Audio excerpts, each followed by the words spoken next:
Жақсы күн. 100 жыл бұрын әлемде адам пішіндес алып құбыжықтар пайда болды, оларды титандар деп атады. Бұл алыптар әлемді қиратып, қарапайым адамдарды мейірімсіздікпен жеп қоя бастады. Аман қалған адамдар титандардың шабуылынан қорғану үшін орасан зор қорған салды да, қайтадан бейбіт өмірдің бір түрін бастады. Олар қорған мәңгі тұрады деген ұзақ үмітке жабысты. Бір ғасыр өткен соң адамдар титан алыптардың тарихын ұмыта бастады. Ол әңгімелер тарих кітаптарындағы қарапайым аңызға айналды, тек балаларды қорқыту үшін ғана айтылатын болды. Халық қорғанның ішінде өмір сүрді, бірақ үкімет қорғаннан шығуға ешкімге рұқсат бермеді. Сондықтан барлығы қорғанның арғы жағын ешқашан көрмей, тұтқындай өмір кешті. Қорған ішіндегі әлем 3 аймаққа бөлінді. Үшінші аймақ шаруалар мен егіншілік жерлердің адамдарына тиесілі болды. Екінші аймақ зауыттарға арналды, ал бірінші аймақ қорғаннан ең алыс, билік пен байлыққа ең жақын аристократтар классына берілді. Бір аймақтан екіншісіне өту қатаң тыйым салынды. Бір күні осы қорғанмен қоршалған әлемде Эрен атты жас жігітпен танысамыз. Ол екі досы Армин мен Микасамен бірге үшінші аймақта тұрады. Эрен мен Микаса арасында үлкен махаббат пайда болған еді. Олар бір-біріне қатты бауырлас еді. Олардың аймағында зымырандар мен зеңбіректер орналасқан еді. Эрен жиі қорғанға қарап, оны асып өтіп, арғы жағында не бар екенін көргісі келетін. Бір сәтте абайсызда жанындағы зымыранға теуіп жіберді. Сонда оның үстінде сызылған карта пайда болды. Үшеуі картада теңізді көріп, таңғалып кетті. Микаса теңіздің нағыз кейпі қандай болар екен деп іштей ойлады. Ол өте әдемі жер болса керек деді өзіне өзі. Эрен қорғанда асып өту арманына тағы да оралды да, екі досын да сендіріп, оларды өзімен бірге ертіп кетті. Олар қорған күзетшілерінен жасырынып, қорғанға жақындады. Оның биіктігіне таңғалып, Эрен оны өрмелеп өтуге тырысты. Микаса мен Армин оны тоқтатпақ болды. Арғы жағында титандар деп аталатын алыптар бар, олар сені жұтып қояды деді. Бірақ Эрен 100 жылдан бері ешкім титанды көрмеген соң, олардың бар екеніне мүлде сенбейтін. Бірнеше сәттен кейін солдаттар келіп, оларды алып кетпек болды. Эрен берілмеді, кейбіреулерін ұрып тастады, салдарына қарамады. Бір солдат оған атпақ болды, бірақ капитан Хильда келіп қалды. Ол Эреннің әкесінің досы әрі солдаттардың бастығы еді. Ол араша түсіп, жауынгерлікті тоқтатты да, солдаттарға бұл балалардың өзіне тапсырылғанын айтты. Солдаттар кеткен соң Хильда Эреннің мінезін мазақ етті, бірақ оның еркіндікке деген құштарлығына түсіністікпен қарады. Оларға қорғанда асып өту туралы айтып, мұны жалғыз тәуекел етудің қажеті жоқ екенін, әскердің өзі қорғанда асып, арғы жағын зерттеуге шешім қабылдағанын түсіндірді. Бірақ бәрі кенет өзгерді. Қатарынан жарылыстар естіліп, жер қатты дірілдеп, жер сілкінісі болды, қорғанның өзі құлай бастады. Арғы жағынан бір күш қорғанды бұзуға тырысып жатқаны белгілі болды. Қорғаннан да биік титан түтін бұлтының ішінен пайда болды. Әскер солдаттары қорқынышпен алыпқа қарады. Алып қатты дауыспен айғайлады да, аяғымен қорғанды бірнеше рет теуіп, ақыры бұзып үлгерді. Міндетін орындаған соң, ол нақты бір тапсырманы атқарып келгендей жоқ болды. Сонда Эрен мен достары қорғандағы тесіктен қорқынышты жүзді. Алып бойлы титандардың қалаға кіріп, адамдарға қарай жылжып келе жатқанын көрді. Әскер бар күшімен қарсылық көрсетіп, бейбіт тұрғындарды қорғауға тырысты. Олар зеңбіректермен атқылады, бірақ бұл шабуылдар титандардың алға басуын ғана бәсеңдетті, өйткені титандардың зақымдалған жасушалары тез қалпына келіп, регенерацияланатын. Олар солдаттарға қарай алға жылжыды. Қалада үрей тарады. Қаша алатындар қашты. Титандар солдаттарды ұстап тірілейінен жеді. Ортадағы хаоста Эрен мен достары қашып үйлеріне оралмақ болды. Бүкіл қала үлкен дүрбелеңде еді. Адамдар бір-бірін басып, титандар ғимараттарды қиратып, жолында кездескенді жұтып, адамдарды аяқтарының астында таптап өлтірді, өйткені олардың көзінде адамдар жәндік сияқты еді. Эрен Микасаны үлкен үйге алып кірді, тұрғындар да сол үйге тығылуға тырысты. Дүрбелеңде Эрен Микасадан айырылып қалды. Микаса жерде жатқан баланы құтқаруға барды, ал халық Эренді үйдің ішіне итеріп жіберді. Ол Микасаға жетуге тырысқанымен мүмкін болмады. Адамдар қорқыныштан есікті жауып, ешкімге ашпады. Эрен терезеден қарап, тістері қорқынышты титанның Микасаға жақындап келе жатқанын көрді. Микаса үрейленіп, тағдырына көнді де, басын төмен салды. Кенет үлкен жарылыс болды, оның күшімен адамдар жерге құлады. Эрен қайта қарағанда Микасаны да, сол титанды да таппады. Эрен тез шығып кетті, адамдар оның артынан есікті жауып алды. Қаланы қараса, толық қирап қалғанын байқады. Артына бұрылса, тығылған адамдар болған үйді титандардың бұзып, ішіндегілерді жеп жатқанын көрді, есіктің астынан қан ағып жатты. Эрен сол жерден кетіп, зауыттар орналасқан екінші аймаққа бет алды. Ол шокта әрі Микасаның өліміне қатты күйзелісте еді. 2 жыл өткен соң, дәл екінші аймақта қорғанның мықтылығының арқасында адамдар аман қалғаны белгілі болды. Әскер титандар басып алған 3-ші аймақты қайтаруды жоспарлап жатты. Аман қалғандар 2-ші аймаққа қашып келген еді. 3-ші аймақтың егін алқаптары қирағандықтан азық-түлік тапшылығы туып, өлім-жітім мен қылмыс көбейді. Әскер 3-ші аймақты қайтарып, қорғанды жөндеп, титандармен соғысып, өзінде, халықты да құтқаруға мәжбүр болды. Дайындық барысында генерал Кубо солдаттарға қару маманы капитан Анжиді таныстырды. Анжи оларға титандарды өлтіруге көмектесетін жаңа құрал көрсетті. Бұл құрал оларға аспанда ұшуға мүмкіндік беретін еді. Ол титандардың әлсіз тұсы мойын екенін, мойынды дәл кессе ғана өлетінін түсіндірді. Эрен әскерге Арминмен бірге қосылды. Арминнің де 2 жыл бұрынғы қырғында аман қалғаны белгілі болды. Эрен Микасаның өлімі үшін өзін кінәлі сезініп жүрді. Эрен капитан Хильданы кездестіріп қалды, ол азық-түлік таратып жүреді. Бірақ Хильданың жағдайы нашар, көбіне мас болып, өмірден үміті үзілген еді.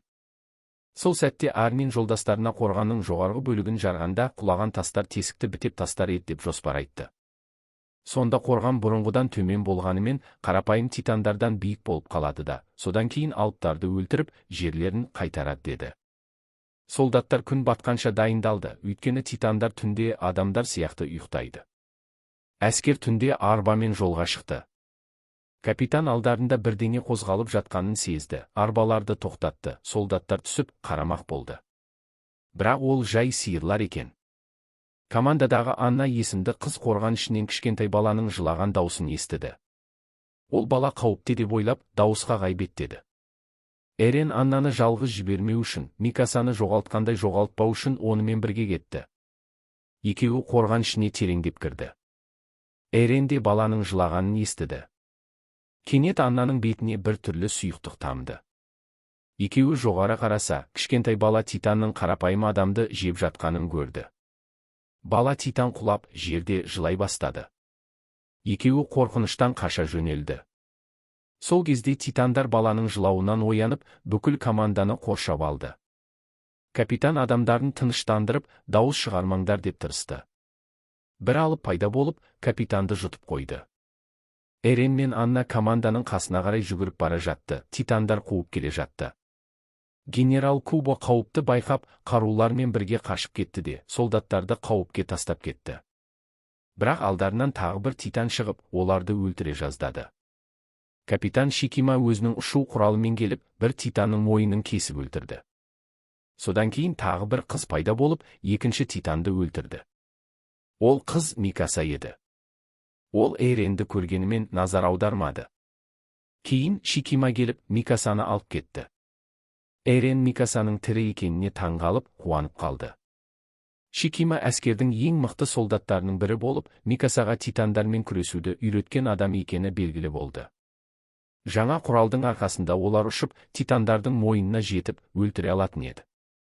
Генерал Кубо Шикимаға титандар жеңілсе, адамдар тығылатын жерасты өткелін көрсетті. Жан есімді біреу Эренді кінәлап, команда қауіпке душар болды деп айтты. Эрен ашуланып, онымен төбелесе кетті. Микаса араша түсіп төбелесті тоқтатты. Шикима келіп, Эреннің атын сұрап, онымен жеке сөйлескісі келді. Эреннен титандарға неге сонша өш екенін сұрады. Эрен жай ғана титандар жерлері мен еркіндіктерін тартып алды деді. Бірақ Шикима толық келіспеді. Ол адамдардың өздері қорған ішіне қамалып, титандармен күреспей қойған үшін осы қауіпке душар болғанын айтты. Қорқыныш адамның жауы, қорқыныш қашуға мәжбүрлейді, титандар емес деді.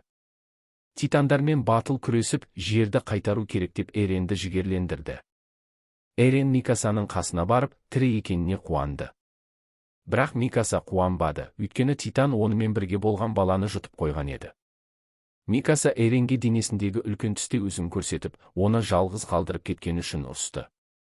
Шикима пайда болғанда онымен Микасаның арасында сезім бар екені белгілі болды. Эрен Микасаның бұрынғыдай өзіне қарай бүйрегі бұрылмайтынын сезіп, ренжіп шығып кетті. Анна келіп, Эренді тыныштандырып, Микасаны ұмытуға тырысты.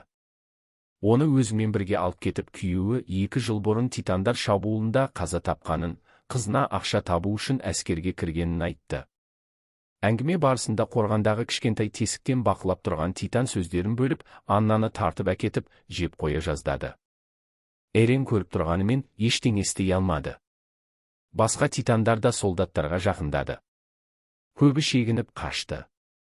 Ұшу құралы бар солдаттар Титандарға шабуыл жасады. Шикима батыл күресіп көп Титанды өлтірді. Микаса оған қосылып, бірінен соң бірін өлтірді. Бірақ көп солдат қорқып күресе алмай өлді. Кубо жарылғыш заттарды қорғауға бұйрық берді. Бір солдат әйел күйеуінің өліміне жылап, кек алуға ант етті. Хильда оны тыныштандырып алып кетті. Анжи біреудің жарылғыш заттар тиеген арбаны ұрлап, шайқас алаңынан қашып бара жатқанын байқады. Сол солдат әйел арбаға секіріп мініп, жарылғыш заттарды қосып, жүргізушіні ұрып тастап, арбаны өзі басқарды да күйеуін өлтірген Титанға қарай айдап барып соқты. Жарылыс болды, кей Титандар құлады. Бірақ пайдасыз еді, өйткені Титандар жасушаларын қалпына келтіріп, қайта тұрып, адамдарды жеуді жалғастырды. Эрен жанның шатырда тығылып отырғанын көріп, оған да басқалар сияқты күресуге бұйрық берді. Эрен Шикима сөздерін есіне алып, ашуланып, құралымен Титандарға қарай ұмтылды. Бірақ ол әлі күреседе, құралды қолдана да білмейтін еді. Шикима оның батылдығын байқап, оған жол көрсетті. Эрен ақыры бір Титанды өлтірді. Бірақ жеңісін тойламай жатып, қателесіп, бір Титанның аузына түсіп кетті. Титан оның бір аяғын жұтып қойды. Эрен бір ғимараттың шатырына құлады. Солдаттар Титандардың жан тығылып отырған ғимаратты қоршап алғанын байқады. Армин оны құтқару үшін дыбыс шығарып, Титандардың назарын басқа жаққа аудармақ болды. Титандар шашырап кетті, жан мүмкіндікті пайдаланып, бір Титанды өлтірді. Дыбыс шығарған солдаттар қашпақ болғанда, бір Титан Арминді ұстап алып, жеп қоя жаздады. Бәрі шабуыл жасады, бірақ тиімді болмады.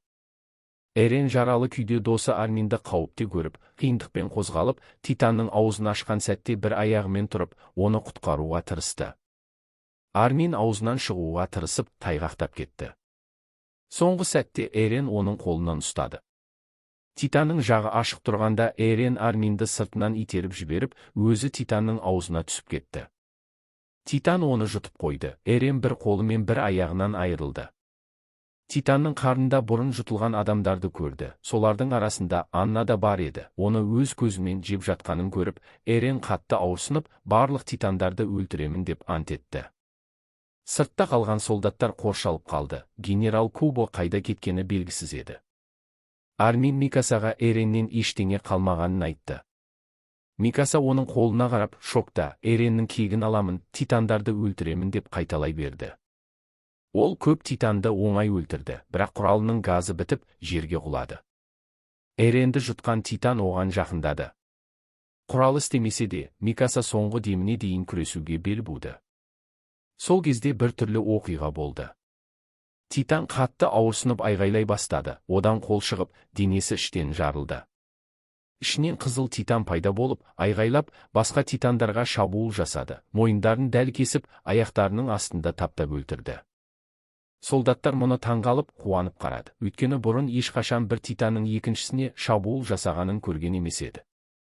Қызыл Титан қалған Титандарды жалғыз өзі жойды.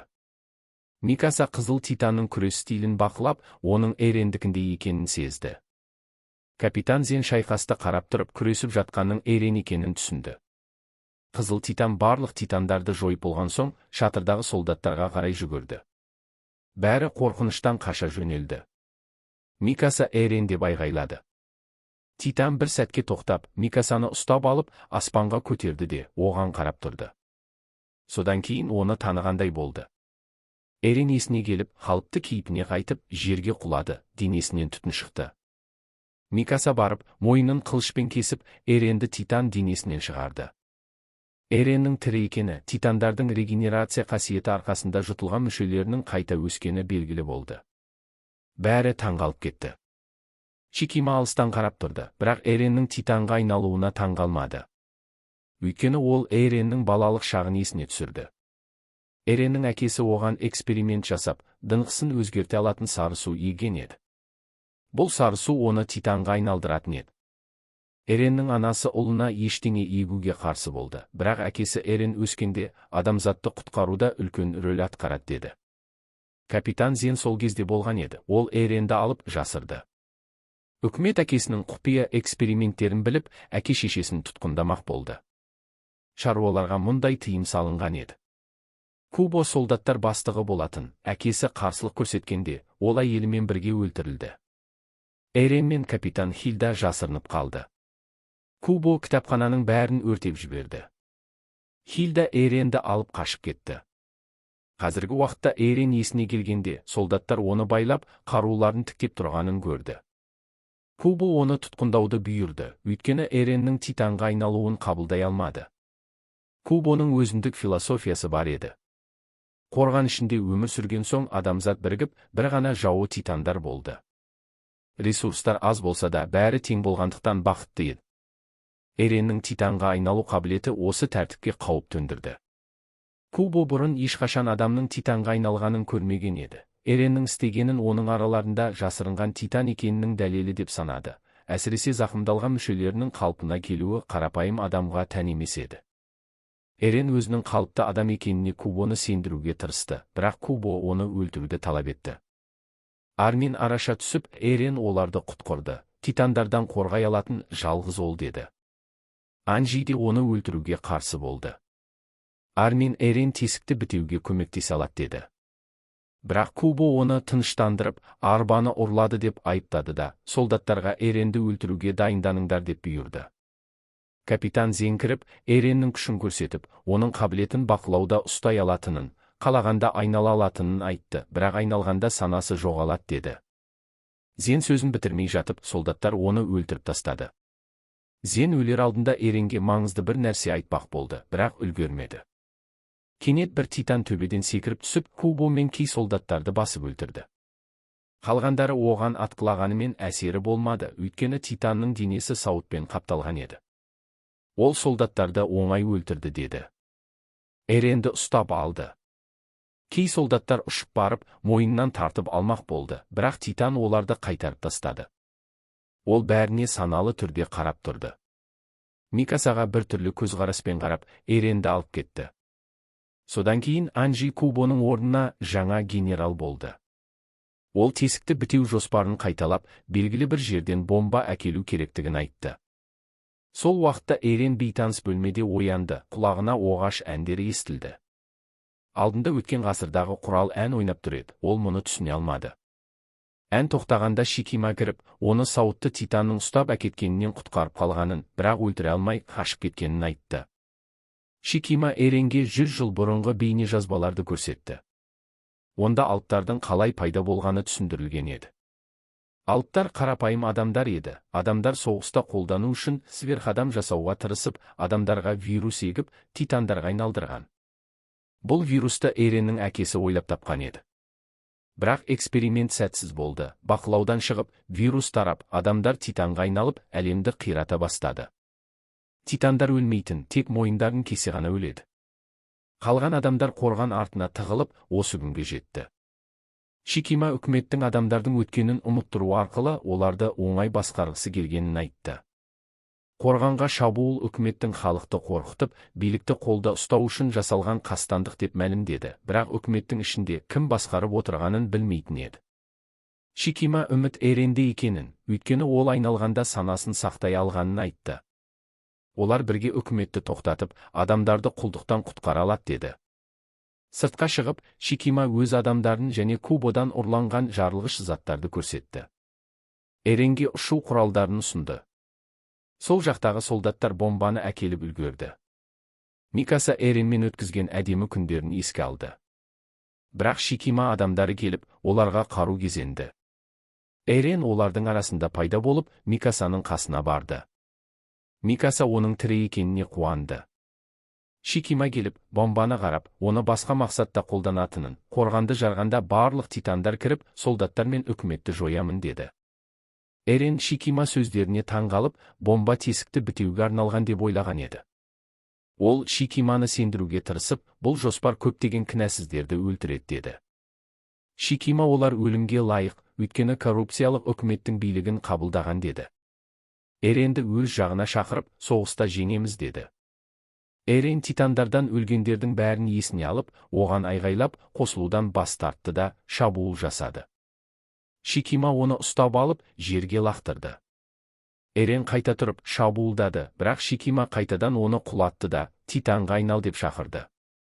Эрен қайта тұрып тырысты, бірақ Шикиманы тиімді ұра алмады. Микаса араша түсіп, Шикиманы тоқтат деп өтінді.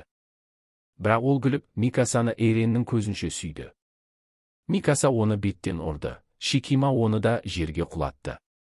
Эреннің ашуы артып, шабуылдады, бірақ тағы жеңілді. Армин мен Саша есімді біреу көмектеспек болды. Бірақ Шикима қаруын Эренге тіктеді. Армин жарылғыш заттарды қосып, бәрін өлтіремін деп қорқытты да, адамдарына Эренді арбаға салып алып кетуді бұйырды. Шикима қорықпады, өз адамдарына атуды бұйырды. Кенет бір ілгек Шикима басының жанынан өтіп, ғимаратқа ілінді. Саша мұны істеп, ғимаратты жарылғыш заттардың үстіне құлатуға тырысты. Армин арбамен тез қашуды бұйырды. Саша ғимаратты бар күшімен тартты, бірақ Шикима адамдары оны атып өлтірді. Соған қарамастан Саша соңғы сәтте ғимаратты құлатып үлгерді. Жарылыс болды, сол жердегілер өлді, бірақ Шикима аман қалды. Ол арбаға мініп, бомбаны алуға бел буды. Шикима өзін қылышпен шанышып, арқасынан сүйектер мен оғаш заттар шыға бастады. Команда тез ұшып қашты. Шикима титанға айналды. Армин оны көріп, шок болды да, Шикима Кубо өлген кезде пайда болған сауытты титан екенін түсінді. Эрен болған оқиғаны көріп, өзінде қылышпен шанышып, титанға айналмақ болды, бірақ біреу оны тоқтатып, сенде де солай болатынына кепілдік жоқ, бірге күресеміз деді. Шикима титаны жақындап күшін көрсетті, жолында кездескен титандарды өлтірді. Команда ұшу құралдарымен аспанда айналып, оның назарын әр түрлі жаққа аударды. Саша көзіне шабуыл жасап, уақытша соқыр етті. Жан айналып жүріп, қылышпен шабуылдады. Микаса саусақтарын кесіп тастады. Эрен тізесінен ұрып, жерге отырғызды. Жан мүмкіндікті пайдаланып, мойнына шабуыл жасамақ болды, бірақ Шикима қайта тұрып, оған қолын серпеді. Эрен Жанның орнына соққыны қабылдады. Шикима күш жинап, бомбаға қарай беттеді. Бірақ Эрен өзінде титанға айналдырып үлгерді. Екеуі ашудан айғайлап, бір-біріне шабуыл жасады, жұдырықтасты. Әр жолы Эрен Шикиманы ұрғанда өзі жарақаттанды, өйткені Шикиманың денесі сауытты еді. Шикима басымдыққа ие болып, Эренді құлатып, аяғымен басып өлтірмек болды. Бірақ Эрен жерден үлкен темір шыбықты алып, Шикиманың сауытын тесіп өткізді деді. Қалған күшін жинап, бетіне соққы берді. Шикима ғимаратқа құлап, жеңілген деп саналды да, қалыпты кейпіне қайтты. Эрен жеңісін айғайлап, бомбаны арқасына алып, қорғанға өрмеледі. Солдаттар оны ертіп ұшты. Эрен белгілі бір нүктеге жетті, бірақ күші таусылып, бомбаны орнына қоя салып, есінен танып құлады. Микаса оның шаршағанын көріп, мойнын қылышпен кесіп, қалыпты кейпіне қайтарды. Армин бомбаны 5 минуттан кейін жарылатындай етіп баптады да, қашуға уақыт болсын деді. Кенет генерал Кубо тірі күйінде қорған үстінде пайда болды. Ол ақша мен билік ұсынып, қорғанды сол күйінде қалдырып, жерді үкіметке берсеңдер деді. Бірақ команда бас тартты. Кубо атып, Арминнің аяғына тиді, оларды ақымақ деп балағаттады. Сөзін бітірмей жатып, Саша оған жебе атып, қорғаннан құлатып жіберді. Олар өлді деп ойлады, бірақ Кубо өлмеді, керісінше орасан зор титанға айналды. Дәл осының 2 жыл бұрын қорғанды аяғымен бұзғаны белгілі болды. Бәрі шок болды. Оған жақындау қиын еді, денесінің ыстығы өте жоғары болатын. Кубо бомбаны ұстап алып, жарылмау үшін тырысты. Жан оны тоқтатпақ болып, шабуылдады, бірақ Кубоның бір соққысынан өлді. Куба Эренді ұстамақ болды, бірақ капитан Анжи зымыран атып оған тиді. Соған қарамастан Кубо бомбаға жетуге тырысты. Эрен мүмкіндікті пайдаланып, артынан жақындап, мойнына қылыш салды. Сол сәтте 5 минут өтті, бірақ бомба жарылмады, өйткені Куба реакторын бұзып тастаған еді. Микаса реакторды жөндеуге тырысты, бірақ қалай істейтінін білмейтін. Сол кезде Шикима тірі күйінде пайда болып, Микасаға Эренді таңдаған үшін өкпелі екенін, адамдар өмір бойы қорғанды жөндеп, артында тығылып өткізетінін айтты. Микаса үміт әлі бар, адамдарды құтқару үшін Кубоны өлтіру керек деді. Сол уақытта Эрен Кубоның мойнын аша алды, бірақ Кубо оны жәндіктей ұстап алып өлтіре жаздады. Шикима бомбаны алып, ғимаратқа өрмелеп, Кубоның үстіне секіріп, бомбаны аузына лақтырды. Кубоның денесінің қатты ыстығынан бомба екеуінің ішінде жарылды. Шикима осылайша Кубоны өлтіру үшін өзін құрбан етті.